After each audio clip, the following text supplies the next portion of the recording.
Good afternoon, welcome to 5th generation Hobby Shop. Testing and unbox tayo ng unit.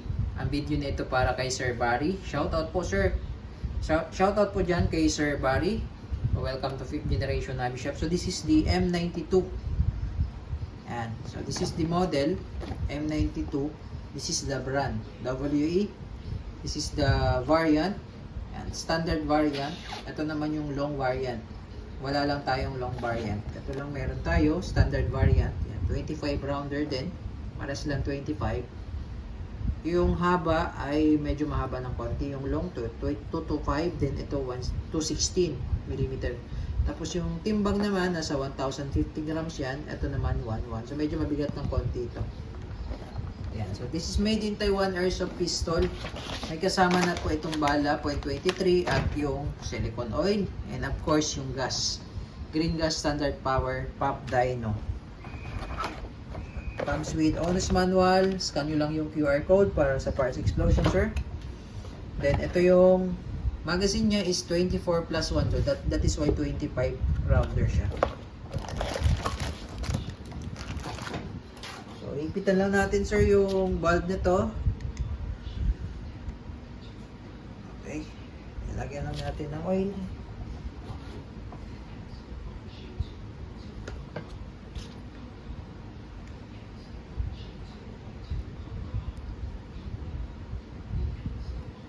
Okay, pati itong inlet.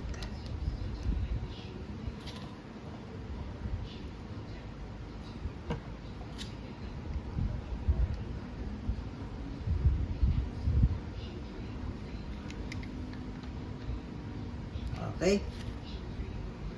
So, ayan po. Load tayo ng bala naman.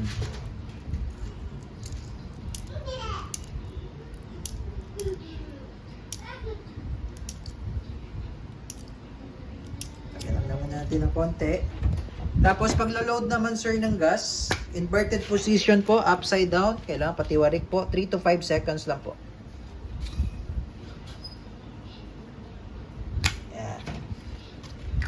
Kapag malamig po ang magazine, ipahinga nyo lang sir kasi humihina po ang blowback pag malamig ang magazine. Ayan. Metal din yung ano niyan, yung magazine. Ayan. So this is the unit naman. Full metal po, M92. Made in Taiwan. Ayan. Pag nakasalpak yung yung magazine. Ayan. So meron po itong manual safety. Ito po yung safety niya. Ibababa nyo lang po ito, no? Medyo matigas. Okay, so nilagyan ko lang sir ng oil. Kasi medyo matigas siya eh. Nilagyan ko siya ng oil. Ayan. Pagbago talaga sir, ganun talaga. So, matigas pagbago. So, nilagyan ko na siya ng oil. Ayan.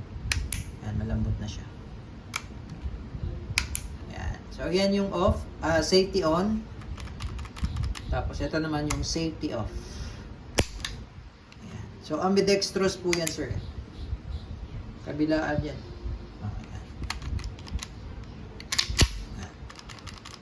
So, yan yung off.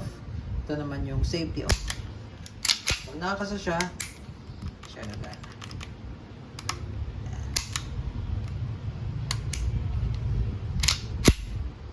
So, pag nakakasa ng naka-safety, natin sir, isi-save ko siya, tapos ikakasa ko, bumababa pa rin yung hammer pero hindi siya puputok. Ayan. Tapos yung sight niya fix, pati yung sa front fix. Ayan. Full metal slide, metal frame. So pagbabaklas naman sir, kailangan walang magazine, ikasa mo lang, isang kasa, then sagad sa dulo. Ayan, sagad sa dulo, tapos press mo lang to. Press mo to, then baba ito. So ito lalagyan natin ng oil. So ito po yung nilalagyan ng oil, sir. Yan. So kailangan pong lagyan ng oil yan, mga railing.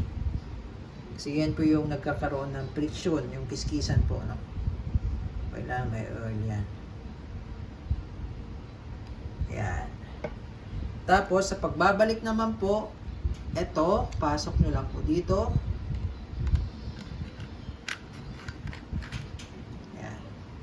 Pasok. Sagad po. Yan. Pigel, hold. Tapos balik mo lang to. Yan. Release. Okay. So, ganun lang po yung pagbabaklas. Yan. So, goods na tayo. Yan. Testing, sir.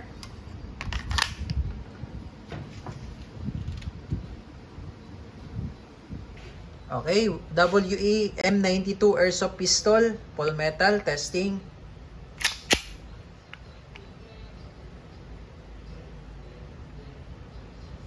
Okay. Firing.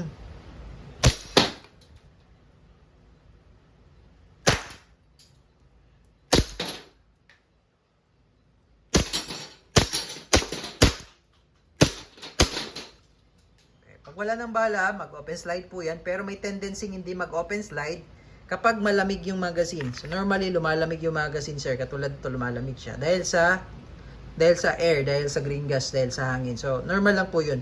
Malamig magazine, pahingan nyo lang po. Ano? Then, pag nag-open slide, ang gawin nyo lang po, release yung magazine, tapos tulak mo lang, then release. Okay, all goods na po, sir. Again, this is the WEM92 Silver Airsoft Pistol. Thank you.